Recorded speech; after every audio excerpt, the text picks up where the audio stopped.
When we look at a scale, a number, let's say it's 200 pounds. You step on a scale, it's 200 pounds. How much is that fat? How much is that muscle? We don't know, right? It doesn't give us a lot of data. But there's something that's really simple you can do at home to understand how healthy are you. And it's what we call your waist to height ratio. And it should be half, your waist is half or less than your height.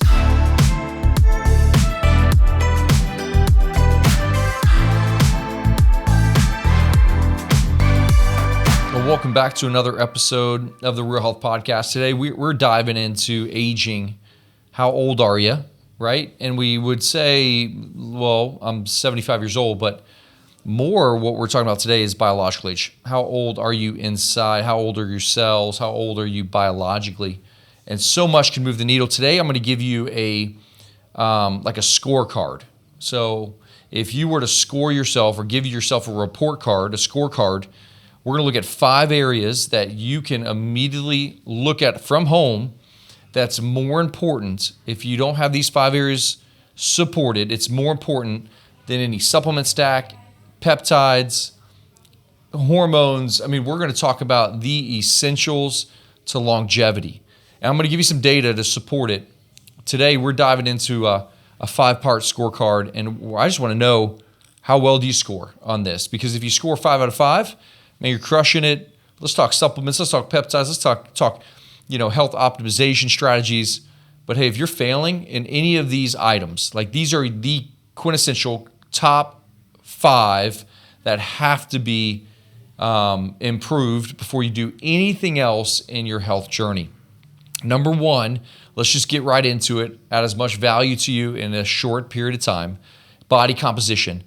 But specifically, we're going to talk about our waist to height ratio. So here's what data shows us, right? When we look at a scale, a number, let's say it's 200 pounds. You step on a scale, it's 200 pounds. How much is that fat? How much is that muscle? We don't know, right? It doesn't give us a lot of data. But there's something that's really simple you can do at home to understand how healthy are you. And it's what we call your waist to height ratio. And it should be half, your waist is half or less than your height. So if you're 70 inches tall, you want to be, from a waist standpoint, 35 inches or less. So your waist needs to be half of your height or better, right? And so why does this matter? Well, one, when your waist is large in proportion to your body height, we associate this with high visceral fat. And high visceral fat is a major issue. So when we look at visceral fat, it is the fat that surrounds your organs that's associated with metabolic disease, increased cardiovascular disease, and increased all mortality risk. And when we look at the data, it's really interesting to show that when you have a less than 0.5 cutoff of waist to height ratio, if it's less than 0.5 or better, right? The BMI looks at this and says, hey, you are going to be healthier, right? It's a simple metric that you can do at home, get a tape measure, and go ahead and see, what does your waist to height ratio look like? When we have more visceral fat, we have more inflammation, we have more risk at fatty liver, hypertension, and cardiovascular disease. And so I want you to go home and measure your waist ratio and measure your height and go ahead and calculate that. And if you're above 0.5, we need to do something about it, right? And you know what to do. We talk about the non-negotiables of nutrition and lifestyle approaches. But one of the biggest issues that we're seeing in this situation is a crisis in your metabolic system. We need to get your insulin levels down, get your blood glucose levels down, and we need to get your body into a fat-burning machine, which brings us to number 2. If we want to burn more fat, we have to have higher metabolic activity, and one of the best ways to do that is with muscle. We talk a lot about muscle in this podcast, but specifically, the more muscle you have, the more metabolically active you are, and proportionally, we see that more muscle usually equates to longevity or living longer. There's actually a really simple test you can do, and it's called a hand grip strength test. So you can buy these devices to see what your hand grip strength is. And you're thinking, well, what does that mean, right? It just means I don't have enough muscle. Well, not necessarily. Hand grip strength equates to not just muscle, the amount of it, but also how well your nervous system is firing and functioning. So the grip strength is actually a broader neuromuscular functional test that doesn't just look at muscle mass, it also looks at how well your nervous system is outputting. We look at a study that was done in meta-analysis of over 3 million people, and they showed that people in the lowest grip strength category had approximately 41% higher all-cause mortality risk. And every 5 kilo reduction in grip strength, 5 kilos, which would be about 11 pounds, was associated with roughly a 16% increase in all-cause mortality. The stronger your grip, the longer you live. It's that simple. A 2023 meta-analysis found that low skeletal muscle mass was associated with approximately 57% greater all-cause mortality risk. The question I'm asking you today is, are you building muscle? Are you building strength? Are you improving your neurological output? Because this is the aging problem nobody talks about enough. They talk about muscle, but they don't talk about muscle mass plus strength plus power, and how that all equates to longevity. When we look at a stronger person, because the goal isn't necessarily bodybuilding, right? It's having good neuromuscular function. It's having the nervous system primed and ready to respond. But when we look at muscle mass or grip strength or neurological output, the whole goal here is it's preventing you from falling. If you do fall, you're more resilient. The ability to get off the floor, the ability to carry heavy loads or even just groceries, the ability to climb stairs and absorb injuries like a fall, right? To be more resilient to illness.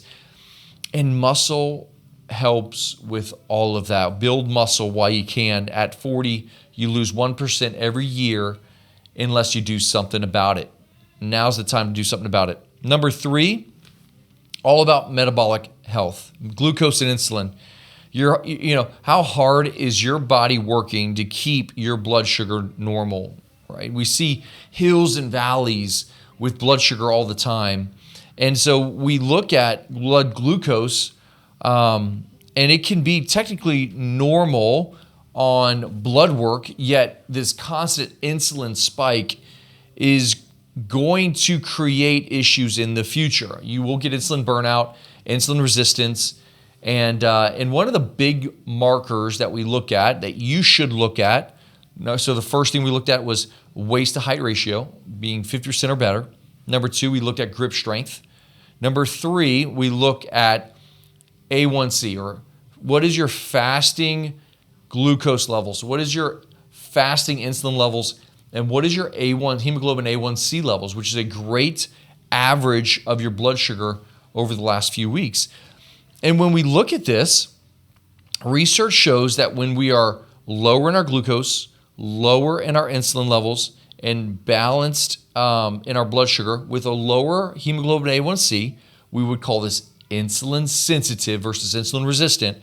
You have a 34% higher all-cause mortality if you score higher on this insulin resistance score. We call it the HOMA-IR score. And we look at fasting blood sugar, fasting insulin, and hemoglobin A1C levels to give us this data to figure out where you're at. Maybe you go to a traditional doctor and they run hemoglobin A1C levels, which they should, and you get a number.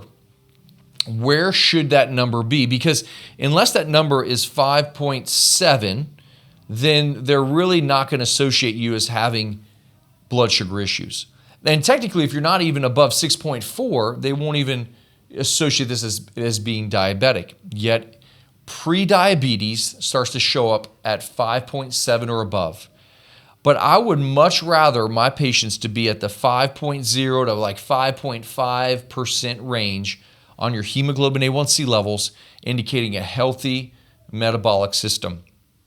And when you are there, when you're on that side of things, this is an optimization target, and it's not necessarily a universally accepted clinical guideline, but it does tell us that you are healthy metabolically and you're metabolically flexible, that you can go, without meals and burn fat for energy and be balanced in your blood sugar. So number 3, get your hemoglobin A1C levels checked. Number 4, it's all about your cardiovascular engine.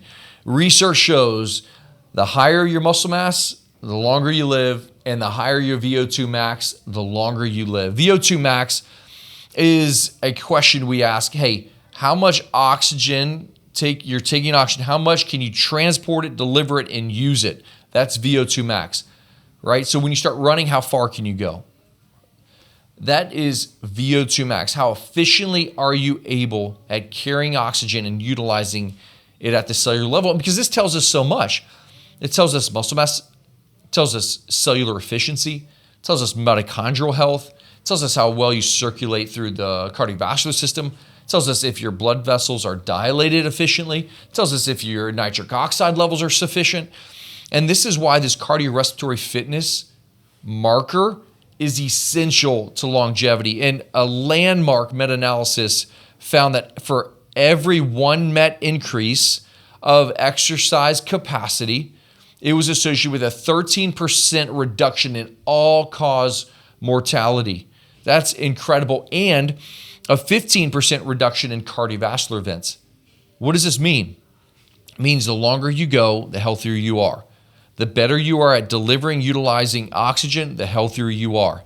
And so this is staggering. And it really puts it in perspective that increasing your aerobic capacity isn't just about being able to jog farther. Like, that's great.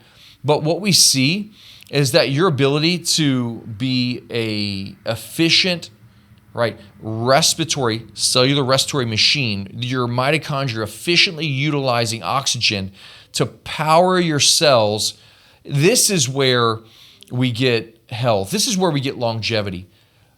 Almost all chronic disease starts in a mitochondrial deficient stage. The mitochondria are the power plant of the body. So the better you're able to utilize oxygen is a direct indicator of mitochondrial health. And so does VO2 max, does it look at, can I jog farther? Sure. But does it look at really how healthy your mitochondria are? Absolutely. So you can actually test your VO2 max, but even if you didn't test it, we want to improve it. And how do we improve it? One of the best ways to improve VO2 max is zone 2 training, is running, walking, jogging, or walking on a treadmill where your heart rate is usually in between 120 and 140 beats, and you're like, wow, I have to walk pretty slow. Or, hey, I have to jog pretty slow, or I can't even run to keep my heart rate there.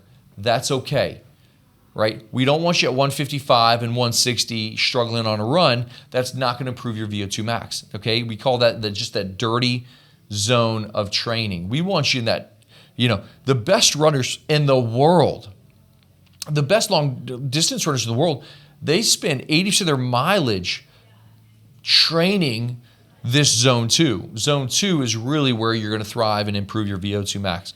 So let's get some zone 2 training. It's boring, but gosh, it moves the needle significantly in your health and longevity. Number 5, the last one, it's all about sleep. It's all about recovery. What are the things they'll look at? Well, the first thing is research involving more than 1.5 million people demonstrated pretty much a U-shaped relationship between sleep duration and mortality. So with approximately 7 hours associated with the lowest observed risk in the analysis. A U-shape means if you get too little, you're in trouble. And actually, if you get too much, that's not healthy as well. That a 7 to 8 hour amount of sleep is actually the best for adults. When we look at how poor sleep affects your health, increases insulin sensitivity. Poor sleep affects insulin sensitivity, okay? So if you don't get as much sleep, you can actually go into a pre-diabetic state pretty quickly. Improving your sleep improves your appetite regulation. It improves your cortisol levels. It improves your testosterone levels. It improves growth hormone production. It improves muscle protein synthesis, so your ability to repair. It improves immune system regulation. It improves blood pressure. It improves training recovery and circulation. It improves the ability for your brain to drain through the glial lymphatic system, drain toxins through the night. So make sure we're getting 7 to 8 hours of sleep. And once you're doing that, well, then you can start looking at some really good data like HRV, heart rate variability. You can start looking at resting heart rate.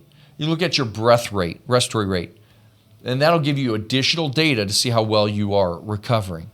If you know that you're struggling with sleep and recovery, right? One of the best ways and tools to maximize your sleep and understand what's happening potentially at disrupting your sleep. If you're waking up in the middle of the night, you may be having some oxygenation issues at night that's affecting your nervous system.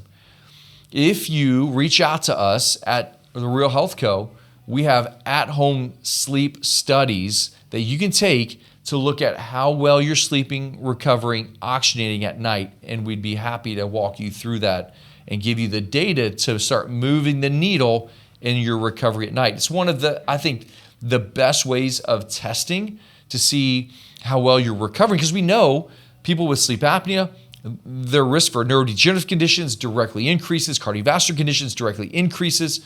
And so we want to make sure we're not just sleeping 7 to 8 hours, but we're also sleeping efficiently and oxygenating well at night. If we look at the top 5, the scorecard, number 1, scorecard body composition, be less than 50% of your waist to height ratio. Number 2, grip strength. We want to be strong. Start doing dead hang. Start holding heavy things, because we know grip strength is a direct indicator of how long you're going to live. Number 3, metabolism. Look at your insulin resistance score. Look at your hemoglobin A1C levels. Let's try to get those close to 5 to 5.4%. Number 4, improve your VO2 max. Test it, train it, improve zone 2 training. It'll directly improve your VO2 max, help you live longer. Number 5, recovery. 7 to 8 hours a night of sleep is going to help you recover. And if you're struggling with sleep, get a sleep study. It could literally change your life. So that's your scorecard. How well are you doing, right? Get some data, write it down, see where you're deficient, start moving the needle in that area. As always, we're trying to add as much value to you in a short, efficient time. We're all on the grind. We're all in a car dropping kids off here and there, right? We are working. So I don't want you to listen to an hour-long podcast that has a bunch of information that isn't practical. We want to give you as much practical information in the shortest condensed period of time. That's how I run my life. So I pray it was a blessing for you today. And as always, thanks for listening to another episode of the Real Health Podcast.